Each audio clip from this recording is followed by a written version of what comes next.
Nandito kami sa amin likod. Ayan na oh. Yan na lang ang bunga ng aking rambutan. Yan. Ang baba lang.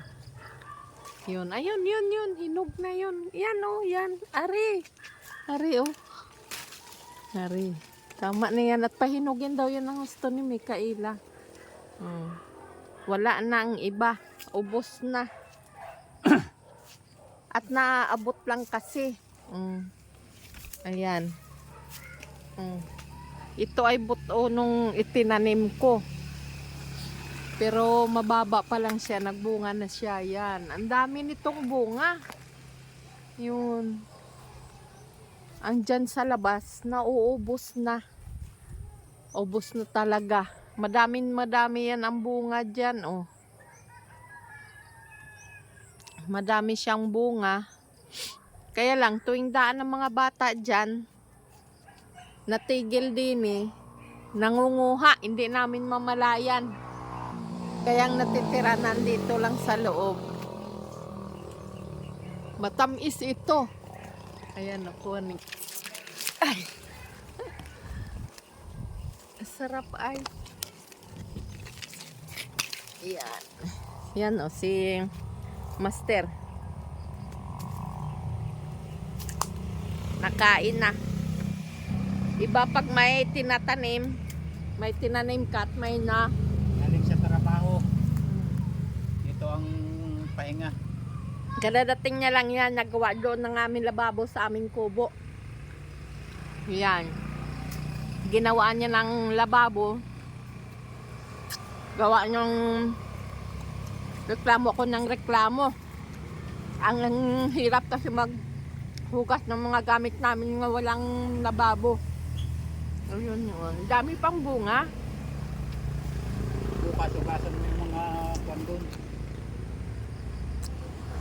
Kanina pagdating ko, Yun dyan, bahay namin. yung lalagyan ng pinggan, Mm. nalaglag. Mm. Ayawan, siguro gawa ng mga pusa baka naglubayag doon. Sabi yung fine. Kahit Pabot basag yun yung nga ano, pa. Yun o. basag yung platito. Pa. Yun o. Alin? Yan o. Hilaw pa. Ihilain mo at yun o sa taas.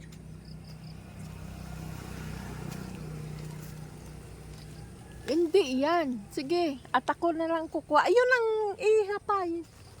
Yun sa pinakat... Yan.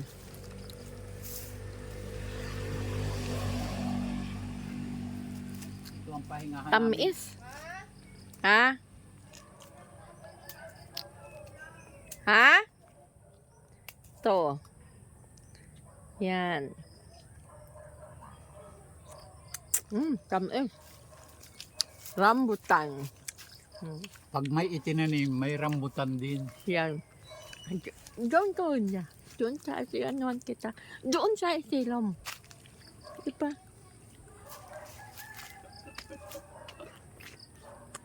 Yan. Yan.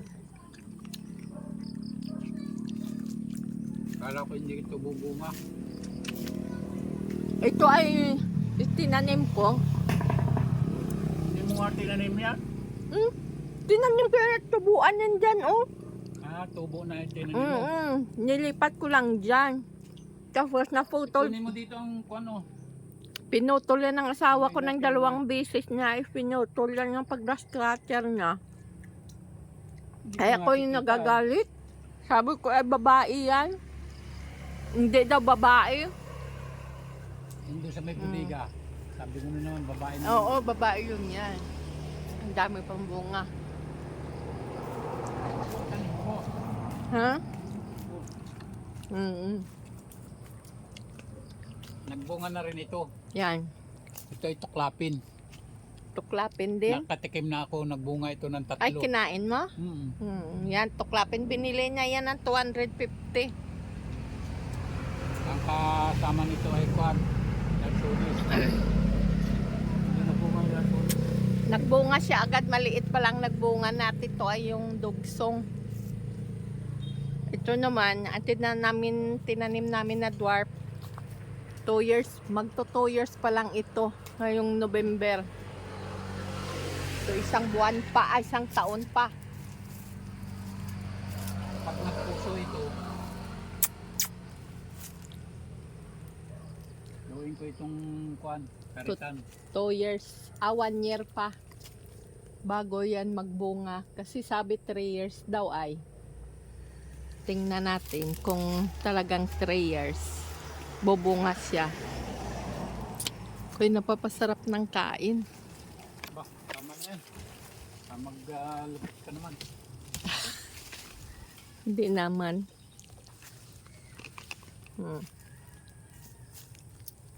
Ang sarap. Kawa na ako.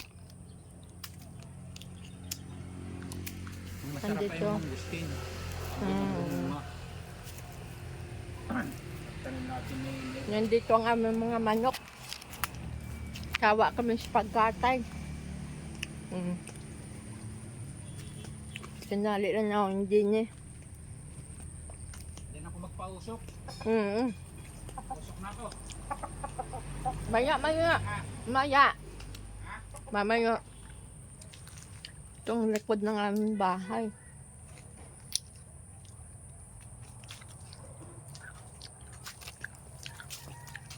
Yan.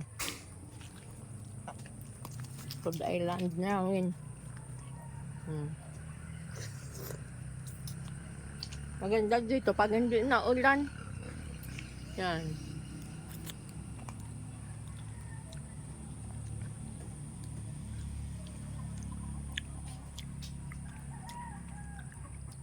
Tubo ka dyan. Baba kami makukuha kang sitaw. Wala. Ayan o, malunggay. Doon. Yan na lang. Ikaw na lang kumuha, ha? Magbabawag pa akong baboy.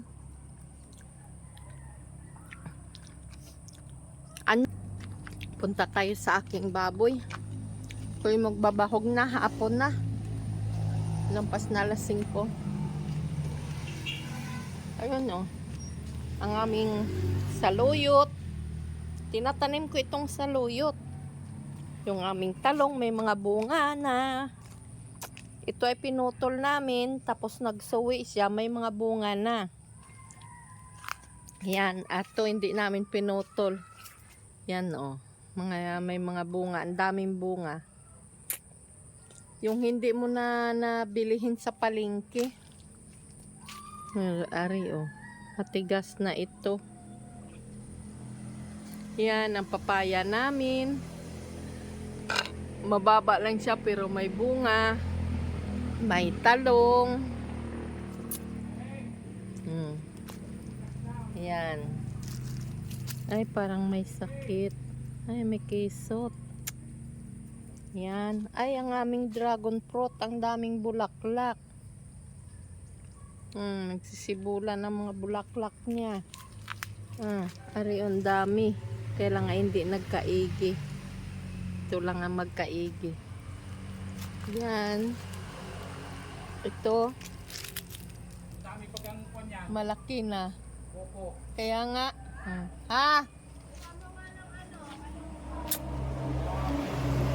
Ang gulay namin, nandito lang sa aming palibot.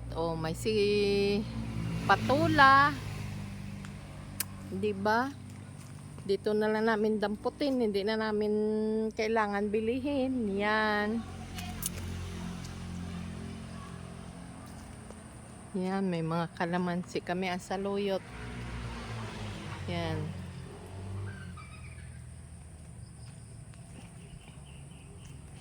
Kasi iba pag may sarili kang tanim, sure mo nga ha, walang chemical. Hindi kargado sa chemical ang kinakain mo. Kasi mahirap kasi yung bili ka sa palengke, hindi din natin sigurado. Ngayon ay kasagaran ngayon para gumanda at madami ang bunga ng kanilang pananim. Binubombahan nila ng ng mga chemical na pang-spray. Ang aming Rhode Island, oh. Nagpapababa na yan, mangingitlog na yan. Yan. Aba, nagdidate kayo dyan, Mingming? Nagdidate kayo nga dalawa? Nandito na tayo sa aking kulungan. Dito ngayon ay ano sa amin sa Lopez. Grabe ngayon ang namamatay ng mga baboy na naman gawa nung iisip. Kaya yan ang dalawa. Itong aking inahin, ito. Yan naman ay yung may los-los na pinalaki ko na. Yan. Yan parang may bayag siya. Yan. Babahugan ko sila.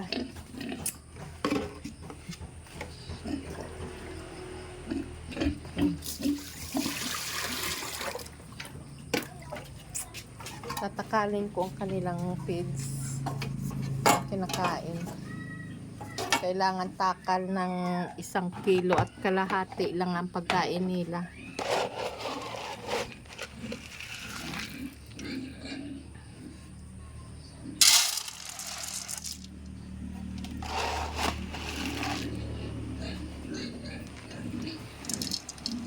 Isang kilo at kalahati.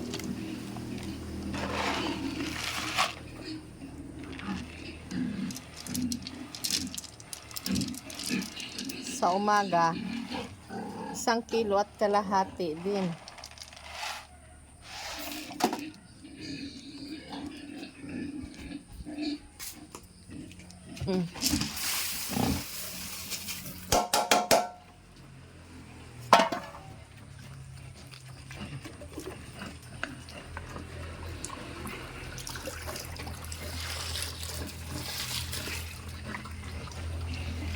Pinadamihan ko na ng tubig.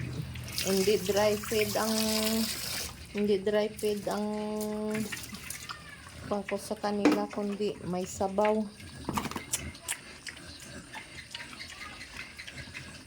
Yan.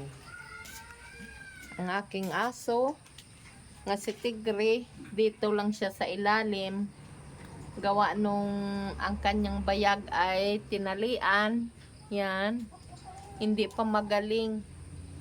May nalabas na dugo. Pag Grabing dugo yan kahapon. papausok kami. Usukan namin itong aming baboy. Gawa ng ng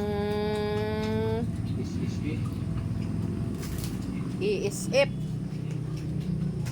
Sobrang daming lamok kasi dito sa amin. Gawa dito sa likod namin sa tubigan. Sa bakante na ito, hindi na ito tubigan kundi bakante nga lupa. Ayan may mga sanaw-sanaw na andyan na mangingiklog yung mga lamok. Kaya pag oras ng gabi dito sa amin, sobrang dami na ng lamok. Ay uso dito ang iisip. Marami ng at saka dinggi, nagkakausuhan ng dinggi dito. Marami nang namamatay na baboy dito na naman sa amin. Itong buwan ng July, August. Kakaunti na lang ang may mga baboy na naman dahil gawa nga ng dinaanan ng iisip na naman ngayon. Hindi na mawala-wala yan dito sa atin sa Pilipinas, yung iisip na yan.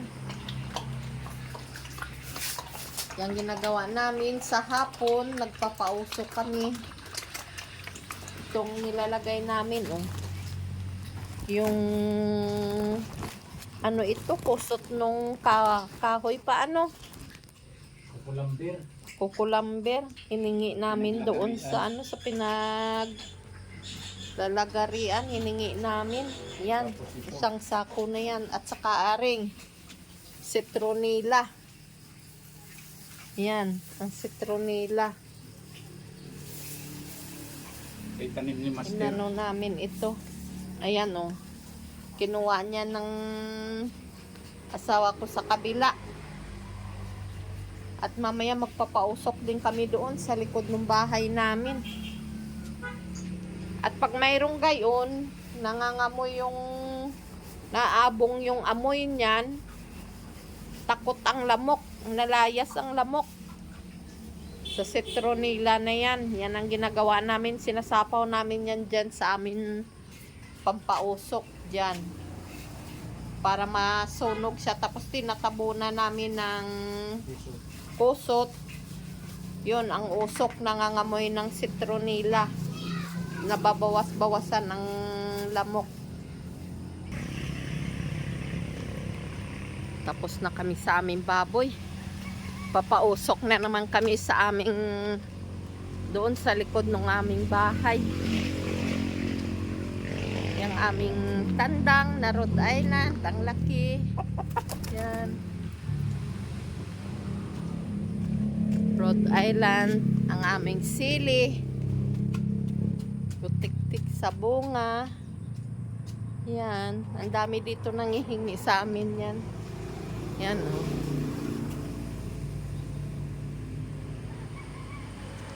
Ang daming bunga. Ganyan ang aming likod. Maganda ang view. Maganda ang tanawin. Pag oras ng pag ganitong panahon nga hindi na ulan, pero pag naulan naman ay nako.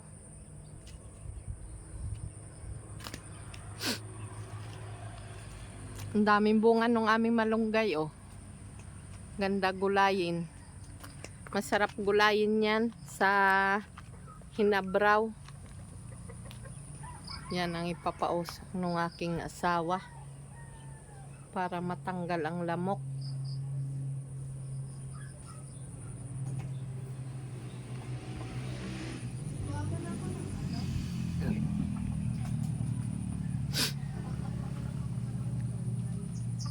Yan.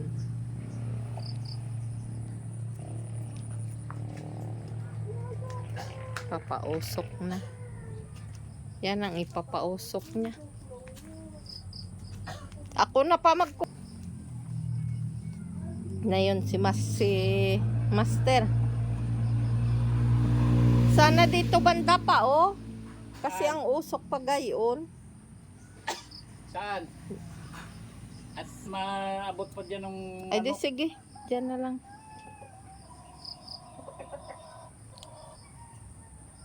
Yan, daming citronella ang nilagay. Para magabong siya ng gusto.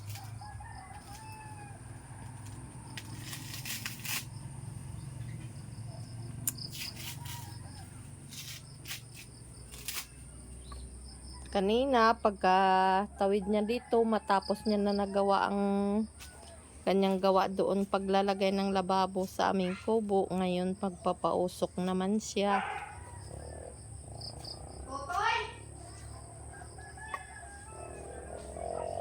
Yan, hanggang dito na lang, mga kaprobinsya. Maraming salamat sa inyo pagsusubaybay sa aming mga bagong upload. God bless sa inyong lahat.